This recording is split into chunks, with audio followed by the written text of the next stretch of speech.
Hello everybody, and welcome back to another edition of JTISREBORN Reviews. In today's video, we're going to be once again diving straight into the DC animated universe with another movie review, this time of Batman Beyond: Return of the Joker.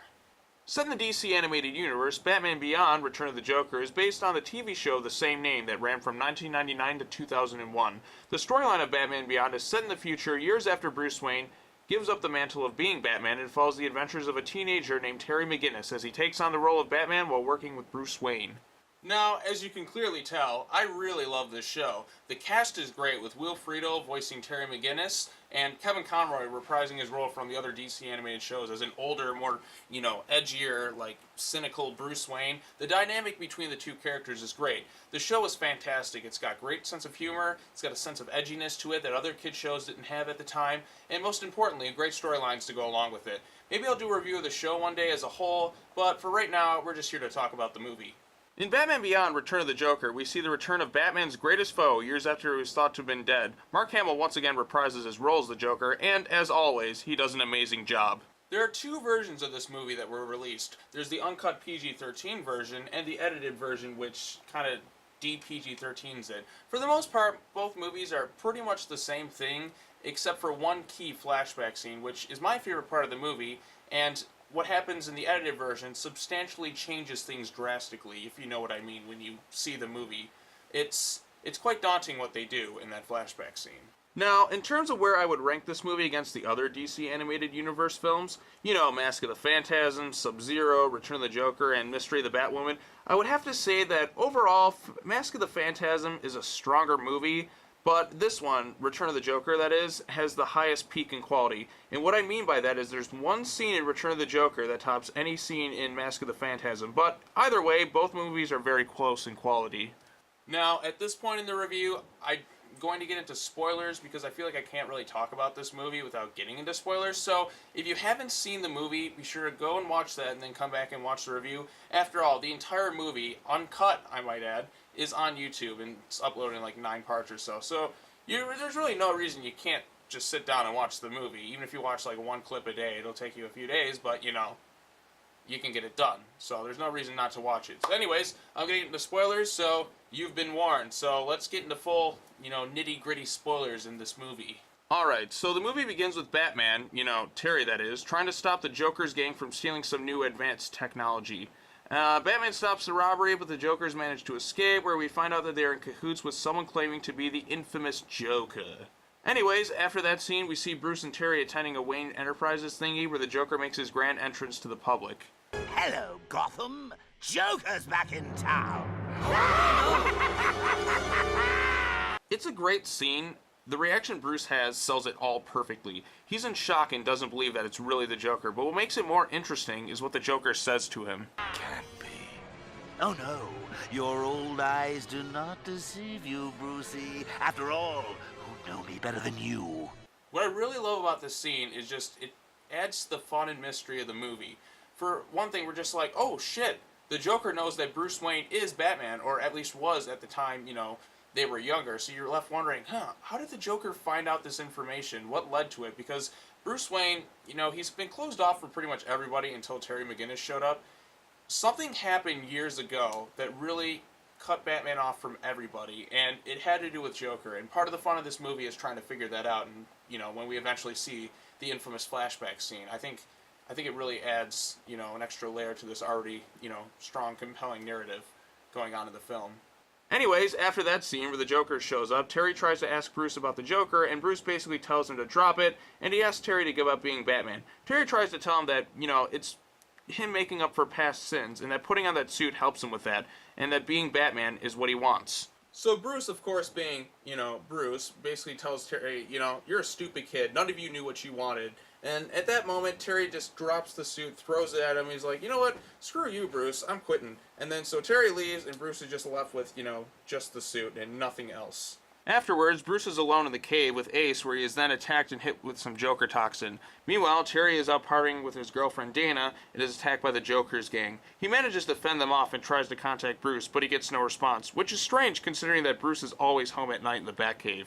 So Terry heads to the cave, he finds Bruce, and he manages to save his life. Once Bruce is shown to be alright, this leads to Terry going to Barbara Gordon, asking her about what went down all those years ago between Bruce and the Joker. So Barbara finally breaks down and tells him what happened, and this is where we get the flashback scene. Now, this next 10 minutes or so is 10 of the most perfect minutes in any Batman film. This whole entire flashback scene is incredible. You know what? I'm going to go out and say this. This is my all-time favorite scene in any Batman movie. The flashback scene, it's funny, it's dark, it's twisted, and it really tears at the heartstrings. I remember the first time that I saw this scene. Now granted, these are characters that we've seen built up for years. We've been familiarized with them from, the original Batman the Animated Series to the new Batman Adventures, and then to see what happens in this scene. The first time I saw it, believe it or not, I did actually shed a tear. It really is, that gut-wrenching of a scene. Okay, so let me break it down in its basic form, but you should probably just rewatch the scene because of how amazing it is. In this scene, we see Tim Drake on a patrol on his own, playing hero. After he hears someone who he thinks is in trouble, he goes to save them, but it turns out just to be Harley Quinn in disguise, and at which point he is attacked and kidnapped by the Joker. After a couple of weeks of searching for him, the Joker lets Batman know of Robin's location, at which point it is revealed that the Joker has in fact molded Robin into his own image. Into a Joker Jr., if you will. At first you see this image of a young Jokerized Tim Drake with his shit-eating grin. You kind of laugh a bit because you think, oh my god, Joker having a little mini-me of himself is kind of funny. But, as the scene continues on, we learn the circumstances of Tim Drake's transformation in a truly haunting scene where the Joker shows Batman in a home video of how he transformed Tim into his protege. But all too soon, the serums and the shocks took their toll. This is the first time that I ever truly hated the Joker in any sort of media form, whatever. The amount of torture that he had to do to this poor innocent child just to get back at Batman is just disgusting.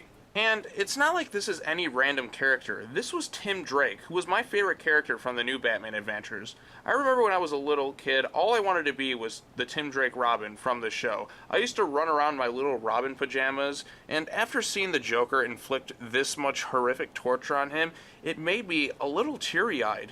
It's after this moment where, the Joker reveals what he did to Robin, we get the biggest revelation of all, that the Joker knows that Batman is Bruce Wayne. This was kind of a holy shit moment. The Joker finally figures out who Batman is after all these years, and instead of gloating like most villains would, the Joker acts all disappointed. In his mind, the reveal of who Batman is could never truly live up to the mystery and the fun of it all. But in the end, being Joker, he still manages to find a way to have a good laugh about it all. Afterwards, Batman snaps and almost kills the Joker, but the Joker manages to get the upper hand and he stabs Batman. With Batman down, he gives the gun to Tim to deliver the punchline and kill Batman. Oh man, this is the most perfect moment for the Joker to finally win and at the end, he's gonna kill Batman and, he's gonna have the last laugh. But Tim Drake uses the last of his willpower to point the gun at Joker and then he fires it and he kills him. Now, as I brought up earlier, there is an edited version of this movie, and in the edited version, they changed the Joker's death entirely. I mean, it still kind of ends with the Joker dying and Tim breaking down and, being all sad, but in this version, Tim points the gun at the Joker, and then he uses the last of his willpower. He throws the gun down, which, makes Batman smile, and then Tim Drake runs and starts, attacking the Joker, and Joker's like, he pushed him into, some, tubes and all that, full of, all these liquids. Joker kind of breaks through him, and then all of a sudden he's trying to stand up. He grabs onto a switch. He slips and falls, and he pulls it down, and all you hear is this scream, and it's like, ah! And as soon as I heard that, it's really funny. But that's how the Joker goes out in the movie. In a way, it's kind of ironic that the Joker goes out on, a bit of a joke. It's not as effective as the other one, but, it's still kind of funny. Like I said, the edited version isn't terrible, but it's nowhere near as effective as the uncut version. But still, both versions end the same way, where after the Joker dies, Tim Drake has his breakdown. It's a really sad and heartbreaking scene. It just sucks to see what happened to poor Tim Drake. Good God almighty, what did they do to you, Tim?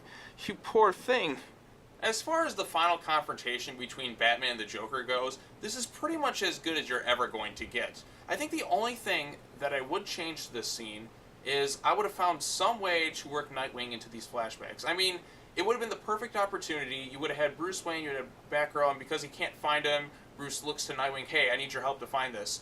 And then Nightwing shows up with Batgirl, and because Nightwing and Tim Drake did have a special bond in the show, because Tim Drake is taking up the mantle of Robin, and he kind of looked up to Nightwing as sort of a mentor, And I know Nightwing went to establish himself in another city, but Nightwing is a great character, and Dick Grayson in the DC Animated Universe never really got a good proper closure like he should have. I don't really agree with the fact that he just kind of just shut himself off from everybody, and especially like from Barbara Gordon, because the two of them had like a special bond, and same thing with him and Tim Drake.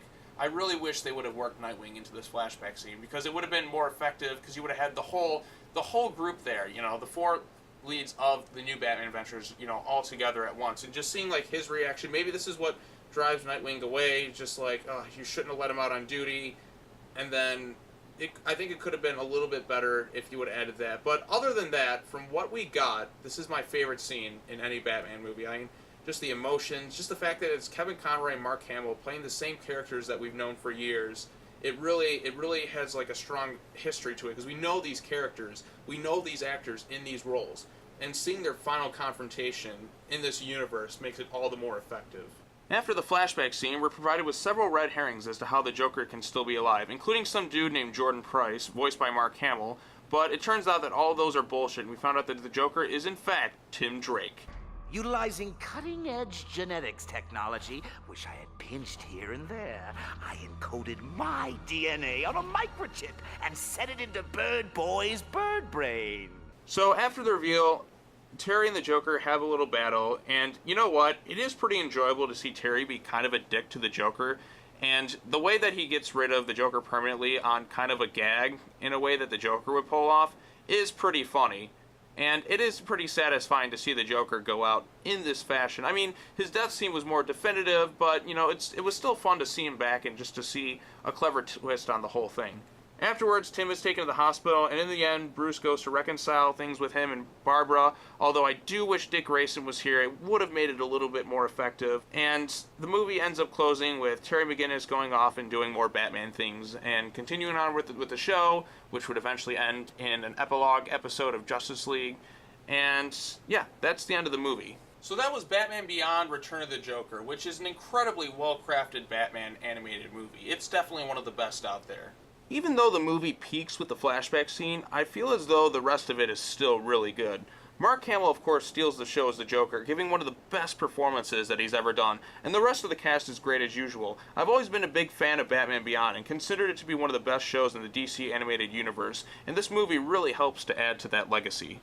The movie does do a good job of providing some closure in the Joker and Batman storylines, as well as other areas, such as what happened to Tim Drake and Harley Quinn, although I'm still kind of upset that Nightwing never got the closure he deserved in the DC Animated Universe, but still, I think this is a good movie and is well worth your time. I obviously prefer the uncut version, but I think that you'll still have a good time with the censored version. The whole movie is on YouTube, so do yourself a favor and go check it out. Anyways, those are my thoughts on Batman Beyond: Return of the Joker. I hope you guys enjoyed this movie. Be sure to leave a comment below and let me know what you thought of Batman Beyond: Return of the Joker. Is it one of your favorites? Is it one of your least favorites? I like to discuss these things with people because it's a lot of fun.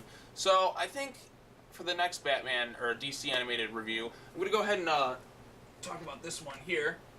Mystery of the Batwoman, which is the last of the DC Animated Universe movies. And then they did the DC original ones, and you have ones like, the Batman vs. Dracula. I'm trying to think of what else they have. And then they had the DC original ones, which started with like Superman Doomsday, and then, all the way up to wherever they're at now. I think Gotham by Gaslight is the next one that they're doing. And they also have ones outside of that by Batman Unlimited. There's just a shit ton of them. And then you have like the Teen Titans Trouble in Tokyo movie. But yeah, bottom line is, if I'm going to do another animated review, which, is pretty much a given, I'm going to go ahead and talk about Mystery of the Batwoman, and then work my way through the rest of the DC animated, movie universe films. Or, yeah, DC animated movie universe. That's the shared continuity. And the DC animated movies. Just basically, if it's an animated movie done by DC Comics, I'm going to talk about it. So anyways, yeah, I think that's pretty good. I think I've said everything that I need to say. I want to thank you all for watching this video. I hope you had a good time with it. Leave a comment below, like I said, about what you thought of the movie. We can discuss it further. Be sure to like this video. Subscribe if you have not already for more content. And if you ever want a suggestion of what you want to see done on this channel, just let me know. I like to hear some good constructive criticism so I can improve these videos for you. So, yeah, I think that's going to wrap it up. Thank you for joining me in this review. It's been a lot of fun, and I'll talk to you all later. Bye-bye.